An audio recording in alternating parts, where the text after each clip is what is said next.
선교사들을 물질과 기도로 후원해서 파송하는 방식은 점점 힘들어질 가능성이 있습니다. 왜 그러냐?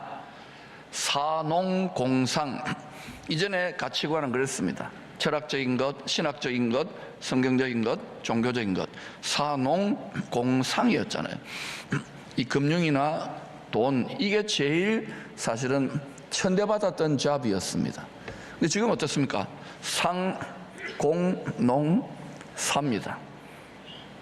모든 것이 물질, 황금, 재물 중심으로 전 세계가 움직이고 있습니다. 한국도 왜 아닙니다.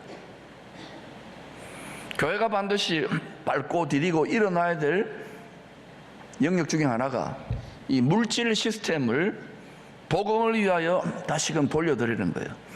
그때 하나님이 대한민국을 축복할 수 있는, 이건 영적인 것만이 아니라 경제적으로 번영하며 교회에 하나님이 기회를 줄 수 있는 시즌이 열린다고 저는 믿습니다. 이제 앞으로 교회와 선교단체의 선교 방식은 어떻게 변화될 것인가? 전 세계 선교적 흐름을 보면 후원 선교 방식과 함께 소위 텐트 메이커, 자비량 선교 방식의 비중이 점점 증가할 것입니다. 이러한 자비량, 우리로 말하면 생활 선교사들이죠. 이런 선교사들을 일으키는 교회가 시대를 주도하고 하나님의 축복과 능력을 간직하여 나아가게 될 것입니다. 몇 주 전에 토호쿠 대학으로 파송했던 김모일 형제, 불과 얼마 전입니다. 소식이 왔어요. 유아누마 채플 성도들이 센다이 공항까지 마중 나와서 학교 정착에 필요한 모든 것을 일일이 다 도와주셨다고 합니다. 그리고 그 교회에 가족이 된 것이죠. 따뜻한 사랑을 느꼈다고 이야기합니다. 제가 톡을 보냈어요. 호일아, 처음엔 다 좋은 거야. 한 가족으로 산다는 것은 힘든 일이다. 인내하며 끝까지 사랑으로 승리하고 어린이 사역 잘 하라고. 또 지난 성탄 예배 때 함께 기도했던 캄보디아에서 치료차 들린 최한승 권사님, 수술 일정이 우리 같이 기도해서 그런지 2달이 앞당겨졌어요. 1월 9일 다음 주에 잡히게 되었답니다. 임 집사님에게 그렇게 톡을 보냈습니다. 복음을 위한 의의 무기로 몸을 들여서 계속 쓰임을 받도록 깨끗하게 고쳐주시기를 함께 기도하자고 했습니다. 고침받을 이유가 있는 거예요. 복음을 위한 의의 병기로 들여지기 때문에. 그냥 대놓고 문제를 풀어주시고 물질을 주시고 병을 고쳐주시고 건강을 주시고자가 아닙니다. 무엇을 위하여가 뚜렷해야 되는 거예요. 하나님 역사할 이유가 있어야 되는 거예요. 오늘 새해 첫 주일 예배를 통하여 나는 무엇으로 살 것인가? 이거는 세상 사람들도 다 하는 질문 아닙니까? 나는 왜 사는가? 무엇을 위해 사는가? 하나님 앞에 이 질문에 답을 찾는 시간이 되시기를 바랍니다. 무엇으로 살 것인가? 이 질문에 대한 복음의 제사장 바울의 대답입니다. 복음을 전하는 자들은 복음으로 말미암아 살리라. 이것은 공허한 구호나 단순히 교회에서나 읊조리는 단순한 종교적 위로가 아닙니다. 복음의 사명을 맡은 저와 여러분 모두 다가 예외 없습니다. 복음의 사명을 맡은 우리들에게 주시는 하나님의 복된 약속이에요. 복 주시는 약속이라는 말입니다. 세상이 흔들릴수록 교회가 힘을 다해 굳게 붙들어야 될 주님의 약속입니다. 역사가 필립 샤프의 정의입니다. 초대교회는 군사력이 없이도 로마 제국을 정복했다. 그 무기는 오직 복음이었다. 무엇을 위해 열심히 살아야 하는지, 무엇을 위해 예배드리고, 무엇을 위해 기도하고, 무엇을 위해 응답을 받고, 무엇을 위해 돈을 벌고, 무엇을 위해 자녀를 키우고, 무엇을 위해 건강을 관리하고, 이 질문에 대해서 근본적인 여러분의 해답이 무엇인지를 스스로 질문해 보시길 바랍니다. 이런 부분에 대해서 우리가 살다 보면 의문이 생기거나 갈등이 생기거나 의심이 생길 때가 있을 것입니다. 저는 오늘 아침에 파트 전임 교육자들 새해를 시작하면서 여러분, 제가 22년 차 이제 시작됩니다. 한 강단은 22년 맞습니다. 쉬울까요? 행복할까요? 했더니 행복할 겁니다 이러더라고. 무엇을 열심히 열정적으로 설교할까요? 복음을 위하여. 복음으로 말미암아 살리라. 이것이 저와 여러분의 내면 속에서 솟아나는 답이 되기를 축원합니다. 한번 따라합시다. 복음으로 말미암아 살리라. 복음으로 말미암아 살기 위해서 돈도 열심히 버세요. 공부도 열심히 하세요. 자녀도 잘 키우세요. 결혼도 하시고 행복도 누리시고. 그러나 대답은 뭐가 되느냐? 유명한 가수가 되고 인기 있는 사람이 되고 등 따시고 배부르고 돈 많이 버는 사람이 되고 어른이 되고 이것만이 목표가 아닙니다. 우리는 천국 복음으로 말미암아 살리라가 대답이 될 수 있기를 축원합니다. 민수기 18장은 하나님이 정하신 레위 제사장 생계 규정에 대한 말씀입니다. 이는 하나님의 언약을 성취하기 위한 경제 질서입니다. 너와 내 아들들에게 연구한 몫의 음식으로 주노라. 레위 제사장들은 땅을 기업으로 받지 않았습니다. 그 대신 하나님이 기업이 되어줄 것을 약속하셨습니다. 내가 이스라엘 자손 중에 내 분깃이요 내 기업이니라. 기업이라고 하는 히브리어 단어는 우리 세상에서 말하는 컴퍼니, 이 기업을 말하는 게 아니에요. 기업체를 말하는 게 아니에요. 히브리어로 나할라입니다. 따라 나할라. 주인이 고용한 일꾼들에게 나눠주는 몫입니다. 세상의 기업체로 말하면 월급이겠고요. 하나님의 기업 나할라로 말하면은 하나님이 자신의 일을 위하여, 자신의 뜻을 위하여 택한 종들에게, 헌신한 종들에게 나누어주는 몫이에요. 그게 나할라, 기업입니다. 그런데 하나님은요 부자입니다. 부족함이 없는 분입니다. 가장 좋은 것을 일꾼들의 몫으로 구별하여 챙겨주라고 명하셨습니다. 부탁한 게 아니라 명령입니다. 그들이 여호와께 드리는 첫 소산, 첫 열매를 말합니다. 곧 제일 좋은 기름과 제일 좋은 포도주와 제일 좋은 곡식을 내게 주었은즉, 자기 일꾼들에게 주라는 거예요. 이것은 레위 제사장들에게 해당되는 말입니다. 먹다가 남은 것, 쓰다가 남은 것 찌꺼기 주라고 명하지 않았습니다. 첫 열매, 가장 좋은 것, 어쩌면 소산물을 주라고 명하셨습니다. 처음 익은 열매로 여호와를 공경하라.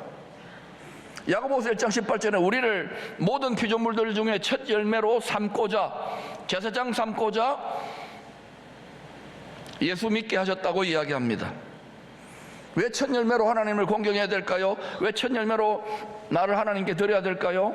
그것은 하나님의 일꾼들의 몫으로 삼기 위하여 하나님이 첫 열매를 내놓으라는 거예요. 하나님이 배가 고파가지고 첫 열매 제일 좋은 거 내놓으라는 말이 아닙니다.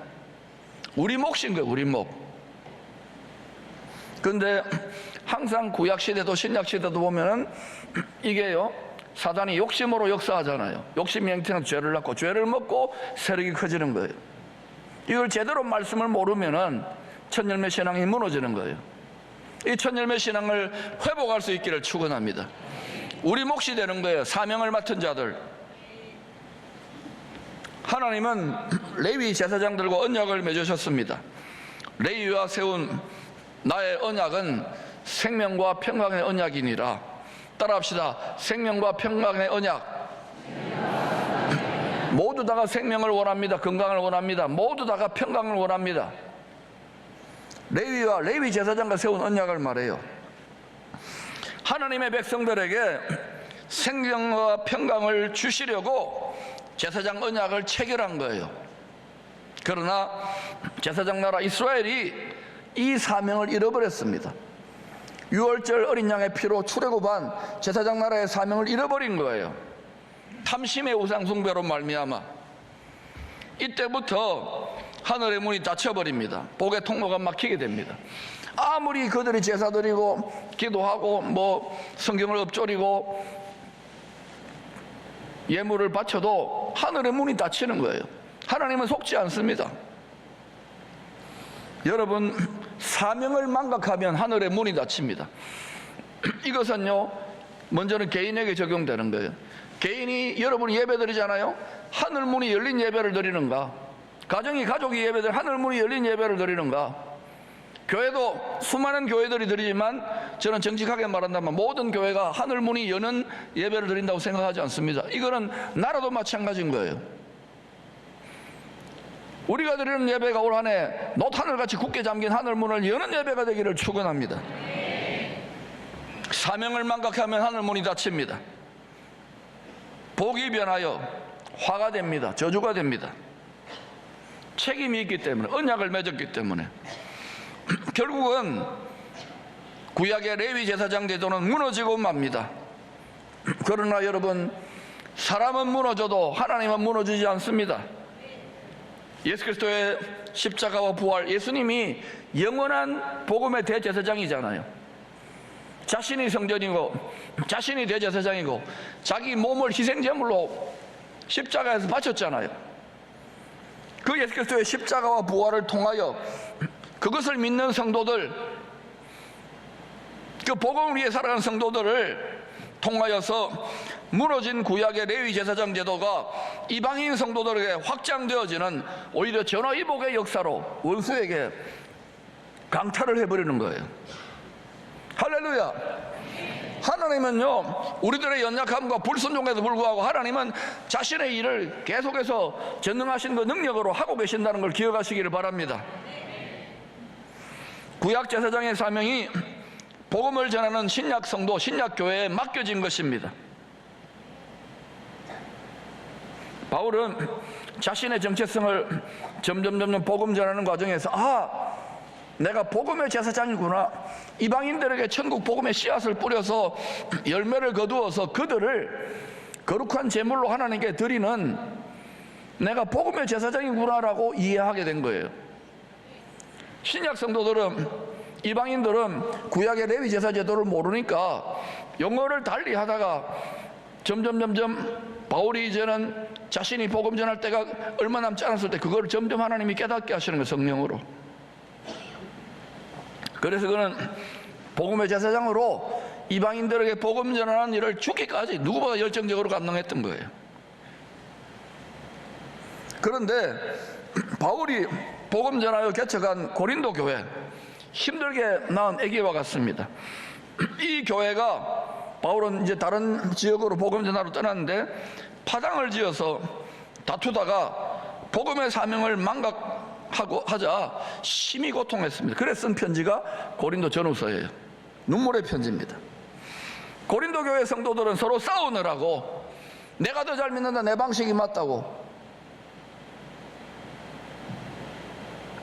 바울의 선교사에게 동참하지도 못했습니다. 오늘날 열방의 교회들, 한국 교회의 기쁨의 교회는 어떠합니까? 복음의 사명을 위하여 서로 협력합니까?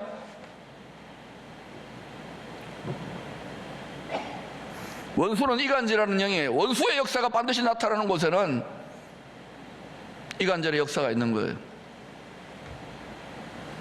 여러분이 복음을 위하여 기꺼이 협력하여 전진하지 못한다는 것은 여러분 육이 살아있다는 증거입니다. 그래서 바울은 구약의 제사장 생계 규정을 인용해요. 고린도전서 9장 13절에서 그 레위 제사장 생계 규정을 인용해서 고린도 성도들을 간접적으로 책망한 것입니다. 왜 책망했을까요? 후원받을 수 있는 자기 권리를 주장하려고 한 말이 아닙니다. 사명을 망각한 성도들이 생명과 평강의 언약을 누릴 수 있도록 하기 위한 책망입니다. 하늘의 문이 열려 하나님의 복된 은혜와 능력, 생명과 평강의 은혜와 복이 임하게 하기 위해서 책망한 거예요. 그런데 고린도 교회 성도도 어떻습니까? 내가 은사를 받았다, 내가 능력이 더 있다, 내가 잘 믿는다. 나는 아볼로파다, 나는 저 사람파다, 나는 예수파다, 직통파다, 나는 개바파다, 나는 바울파다. 어린아이들, 육체에 속한 어린아이와 성도들, 장성한 딱딱한 자기 십자가에 못 박는 그러한 음식을 먹을 수 없는 영적인 상태라는 것이죠. 생명과 평강의 언약을 누릴 수 있도록 영적인 나비 바울은 찢어지는 가슴으로 하늘 문을 열어서 너희들의 언약과 평강의, 생명과 평강의 언약이 성취되도록 회복하라는 것이죠. 바울은 고린도 성도들의 미성숙함으로 인해서 후원받을 수 있는 권리는 포기했습니다. 많은 자들이요, 소위 말해서 목회자의 길을 걸어가거나 선교사의 길을 걸어가는 꺼려합니다. 이유가 뭔지 아십니까? 고생한다는 것이죠. 왜 그런지 아십니까? 성도들이 연약하면은 그 부족분을 기꺼이 감당하는 거예요. 근데 그 고생과 그 부족이 상이에요. 바울도 권리는 포기해서 그게 상인 거예요. 그러나 원래는 그렇지 않습니다. 바울이 그럼에도 불구하고 바로 가르친 것은 뭐냐? 권리는 포기했지만 사도로서 후원받을 수 있는 권리는 택한 일꾼들이 그 필요를 하나님이 채우시는 공급의 원리가 폐기된 것은 아니라고 말하는 거예요. 고린도전서 9장 13, 14절입니다. 같이 읽어볼까요? 시작. 성전의 일을 하는 이들은 성전에서 나는 것을 먹으며 제단에서 섬기는 이들은 제단과 함께 나누는 것을 너희가 알지 못하느냐? 이와 같이 주께서도 복음 전하는 자들이 복음으로 말미암아 살리라 명하셨느니라. 구약의 레위 제사장 제도를 언급하는 거예요. 성전에 와서 황소, 양 이렇게 바치잖아요. 곡물도 바치고 가장 좋은 것, 가장 으뜸의 것을 먹도록 하나님이 택한 일꾼들에게 배려했던 거예요. 이와 같이 주께서도 복음 전하는 자들이 누구냐? 복음의 제사장인 거예요. 이 사명이 우리에게 주어져 있는 거예요. 생명과 평강의 언약의 사명이. Receive their living. 이거는 영어로 사는 것만이 아니에요. 먹고 살아 육체라는 걸 압니다. 먹고 사는 문제 필요한 걸 아는 거예요. Receive their living from the gospel. 복음을 외면하지 마세요. 그냥 기복적으로 비나이다 내가 갖다 바쳤으니까 나를 좀 복 주세요. 이게 아니라니까요. 복음을 전하는 자들이 복음의 제사장이에요. 이 제사장의 사명을 한국교회와 기쁨의 교회와 대한민국이 회복하기를 축원합니다. 그러면 열방이 진동하는 시대, 석구교회도 이제 점점 복음의 빛이 어두워져 갈 때에 이게 기회가 될 수 있는 거예요. 우리 자손들에게 이 복된 기회의 문을 열기 위해서 기쁨의 공동체는 부름받은 것입니다. 하나님은 먼저 일꾼들에게 헌신을 요구합니다. 헌신만 요구하는 게 아니에요. 동시에 공급을 약속하십니다. 이것이 복음을 위해 헌신하는 성도들의 필요를 채워주시는 하나님의 공급 방식입니다. 이와 같이 주께서도 명하셨느니라. 여러분, 저는요, 선교사님이나 목사님들 많은 분들 여러분 많이 알잖아요. 욕심으로 하는 자도 있을지 모르겠지만 정말 주님 보시기에 향기로운 향유옥합을 깨뜨려서 드리는 분들 보면은요, 그들은 고생하는 것 같고 성도들이 다 연약하니까, 인생하니까. 그러나 정말 그럼에도 불구하고 하나님은 희한한 방식으로 사람들을 감동해서 그 자녀들이나 다른 방식으로 그들을 먹이고 입히고, 특히 그 자손들이 그 부모들의 그 희생의 향기로운 은혜 위에 복을 받는 것을 보게 되는 거예요. 아브라함 때문에 이삭이, 이삭 때문에 야곱이, 다윗 때문에 다윗의 후손들이. 그러나 여러분, 우리 할아버지 할머니가 순교자였다, 이렇게 잘 믿었다, 이렇다 저렇다, 우리 아버지 엄마가 이 신앙만을 울거먹을 때가 아닌 거예요. 우리 자손들을 복음의 제사장으로 생명과 평강의 언약이 적용될 수 있도록 길러내야 될 줄로 믿습니다. 이것은 목사가 되고 선교사가 되라는 말이 아닙니다. 모든 분야에서, 정치경제 사회문화 모든 분야에서 구별되게 살 수 있는 하나님의 백성들을 이끌어야 되는 거예요. 이제는 이러한 시대가 된 것입니다. 이와 같이 주께서 명하셨느니라. 최고 통수권자의 명령이라는 의미입니다. 복음을 위해서는 믿음의 선한 싸움이 있는 거예요. 영적인 싸움이 벌어집니다. 이 싸움을 주관하시는 분이 하늘 보좌에 계신 분인데, 그분이 이 싸움이 일어날 때마다 그리스도의 영 부활의 권능으로 갑옷을 입혀주시는 거예요. 말씀의 칼이 그때 비로소 능력이 나가는 거예요. 명령입니다. 주께서 명하셨느니라. 택한 일꾼들에게 주시는 특권이 아닙니다. 당연한 영적인 질서인 거예요. 여러분이 고린도서 9장을 보면은 농부가 농사지어서 자기 몫을 먹는 게 당연하다, 또 소가 곡식을 떨고 난 다음에 소 입에 망을 붙이지 않는 게 당연하다, 군인들이 열심히 군복무하고 료를 급료를 받는 것이 당연하다, 이렇게 이야기하고 있는 거예요. 여러분이 마땅히 해야 될 것을, 사명을 감당하고 하나님 주세요 해야지, 내가 감당해야 될 사명을 제껴놓고 그저 복 주세요, 이게 기복신앙인 거예요. 하나님이 복 주셔야 될 이유가 있는 교회와 가정과 여러분 개인의 삶이 될 수 있기를 축원합니다. 저의 이 담대함의 근거는 하나님의 말씀의 원리에 근거하는 거예요. 초기 한국 교회는 가난했습니다. 지금은 상상할 수 없을 정도로 우리가 많은 것들을 가지고 있잖아요. 초기 한국 교회는 작았습니다. 그러나 하나님의 나라는 더 크게 확대되어 나갔습니다. 왜요? 그 가난이, 그들의 결핍이, 그들의 부족이 복음 전파의 사랑의 열정을 막을 수 없었기 때문입니다. 주님을 더 어떻게 사랑합니까? 그리스도의 심장이 불타고 있습니까? 복음이 전해질 때 전능자의 돕는 은혜가 크게 나타났습니다. 하나님의 능력이 나타나지 않는 이유가 무엇입니까? 복음을 전파하지 않기 때문에 그래요. 하나님의 공급이 없습니까? 복음을 전파하지 않기 때문에 그래요. 레위와 맺은 생명과 평강의 제사장 언약은 폐기되지 않았습니다.